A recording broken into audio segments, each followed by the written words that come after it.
Bonjour à tous. Donc, suite à la vidéo d'introduction, je vais aujourd'hui, donc on est le 30 mars 2014, vous parler de la dette, notamment de la dette de la France, qui était l'image de la dette des autres pays européens, voire même de l'endettement dans certains autres pays sur la planète. Au jour d'aujourd'hui, le gouvernement nous explique que la dette en France a atteint 2000 milliards d'euros. Donc 2000 milliards d'euros. Cette dette, elle augmente de 100 milliards par an. En 2007, elle était 700 milliards moindre que maintenant. Et cette dette de 2000 milliards d'euros représente quasiment maintenant 100% du PIB. Donc si on ramène ça à un ménage, c'est vrai que c'est pas terrible. Ça veut dire qu'on est endetté à hauteur de ce que l'on gagne sur l'année et que parallèlement à ça, on continue de s'endetter chaque mois. Donc ça veut dire que le budget ne sera jamais équilibré et qu'on n'arrivera jamais à résorber le problème. Donc l'idée, c'est pour moi de voir d'où vient le problème.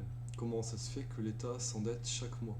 Comment ça se fait qu'au jour d'aujourd'hui, l'État français n'a plus les moyens de payer les retraites? Donc il s'endette au début de chaque mois pour payer les retraites.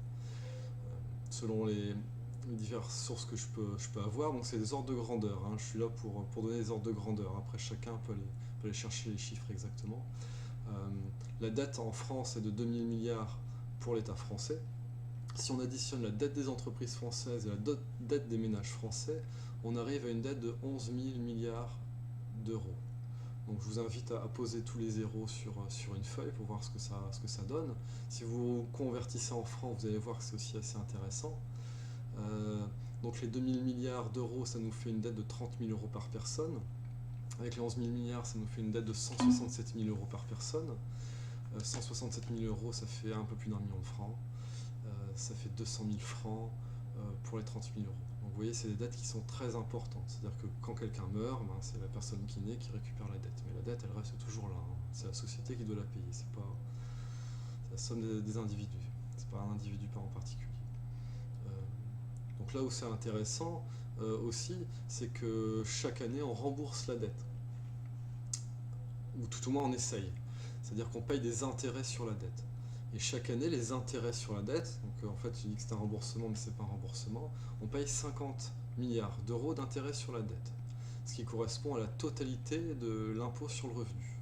Donc pour les personnes qui croient que l'impôt sur le revenu, ça sert à aider la société, non, l'impôt sur le revenu, ça sert à payer les intérêts aux banquiers. Pourquoi aux banquiers? Parce que les États en Europe, donc c'est l'article 123 du traité de Lisbonne, anciennement article 104 du traité de Maastricht. En France, ça fait son apparition en 1973 avec la loi du 3 janvier, dit Rothschild-Pompidou, où l'État français n'a plus le droit de battre monnaie. L'État français est obligé de s'endetter auprès des banques privées. Donc vous voyez que c'est M. Pompidou, ancien directeur de la banque Rothschild, d'où le nom de la loi, euh, qui a fait voter cette loi un 3 janvier. Voilà, moi étant né en début d'année, je sais très bien qu'en début d'année, ça sert à rien d'essayer de fêter son anniversaire, les gens sont occupés. Donc déjà, c'était déjà pas mal qu'il y ait des députés qui étaient là un 3 janvier et que cette loi ait pu être votée. Mais bon, voilà, je vous laisse à vos conclusions par rapport à ça. Donc, obligation de l'État de s'endetter. Avant, en fait, l'État créait de la monnaie. Par exemple, il voulait construire un hôpital, il crée de la monnaie, ça crée une légère inflation, et ensuite c'était remboursé. Au final, ça se mettait à zéro. Ici, c'est plus le cas. Donc, ce qui fait que l'État va s'endetter toujours de plus en plus, de plus en plus, de plus en plus. Euh, Là où ça m'interpelle le plus, c'est que la population, on est censé être dans une démocratie, la population n'a pas été consultée. En moyenne, il y a un référendum sous la Ve République qui a lieu tous les 5 ans. Le dernier référendum où on a pu voter, c'était pour la Constitution européenne. On a dit non. Et finalement, 6 mois après, ils ont décidé que c'était plutôt aux grands électeurs de se prononcer. Les grands électeurs ont dit oui, donc on est rentré dans l'Europe. Euh, voilà, c'est un petit peu voilà, pour donner un peu des ordres de grandeur, 50 milliards d'euros pour l'impôt sur le revenu, une dette de 50 milliards, un remboursement de dette enfin, sur les intérêts 50 milliards par an. Si on prend la fuite vers les paradis fiscaux, donc ça c'est aussi un autre sujet. Pourquoi en fait il y a des paradis fiscaux? Pourquoi c'est toléré? On a vu l'affaire Caduzac, donc un monsieur qui est responsable justement de la fraude, qui a un compte en Suisse de 600 000 euros, donc ça c'est aussi intéressant. Donc la fuite vers les paradis fiscaux, chaque année ça représente 50 milliards estimés. Donc ici en fait on est à 100 milliards qui pourraient être économisés entre une dette qui n'existe pas et la fuite vers les paradis fiscaux. À titre informatif, le coût du RSA en France, la totalité du RSA versé en France chaque année, ça représente 10 milliards d'euros. Donc voilà, la question de la dette qui me semble assez importante, euh, sachant qu'on est tous amenés à la payer, que quand on a eu la crise en 2008, il a fallu sortir, je sais plus, je crois que c'était 700 millions qu'ils ont sorti pour sauver les banques. Ces mêmes banques qui vont nous faire payer des agios dès qu'on passe sous le zéro.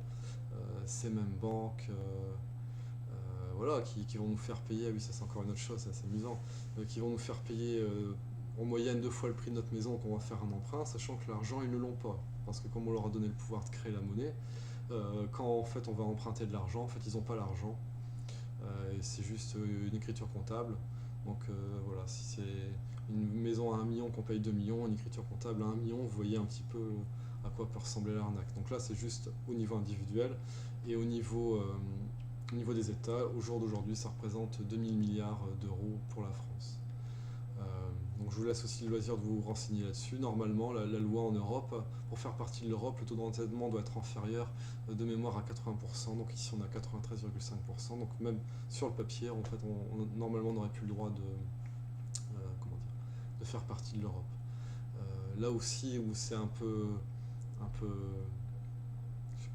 j'ai du mal à trouver les mots, c'est que les pays sont endettés et que de ce fait-là, ils sont obligés de vendre leur patrimoine. Donc la Grèce a quasiment déjà tout vendu et que pour pouvoir équilibrer les budgets, on vend. Donc Nicolas Sarkozy avait vendu, je crois que c'était 600 tonnes d'or à l'époque, et ça a été racheté euh, par des personnes qui avaient beaucoup d'argent, peut-être des producteurs de pétrole, mais aussi par des États qui, eux, ne s'embêtent pas avec ces notions de dette, c'est-à-dire qu'ils créent eux-mêmes leur monnaie. Les États-Unis, en fait, eux, ils sont en faillite depuis 70, mais continuent de créer la monnaie. Donc c'est comme si nous, on imprimait nos billets de banque sur l'imprimante de l'ordinateur pour payer nos taxes. Donc en fait, il y a une dette qui n'existe pas, où les États sont obligés de s'endetter, et derrière, c'est des personnes qui n'ont pas d'argent, qui ont juste des billets de Monopoly, et qui rachètent tout. Donc voilà, ça me semblait une réalité assez importante à dire, parce que tout le monde travaille, tout le monde paye ses impôts, c'est important de payer ses impôts, tu comprends, c'est pour les hôpitaux, c'est pour les autoroutes, tout ça. Et en fait, il n'y a rien de tout ça. Il y a rien de tout ça. Donc voilà, je vous laisse vous renseigner sur le sujet. Si vous avez des questions, elles sont les bienvenues.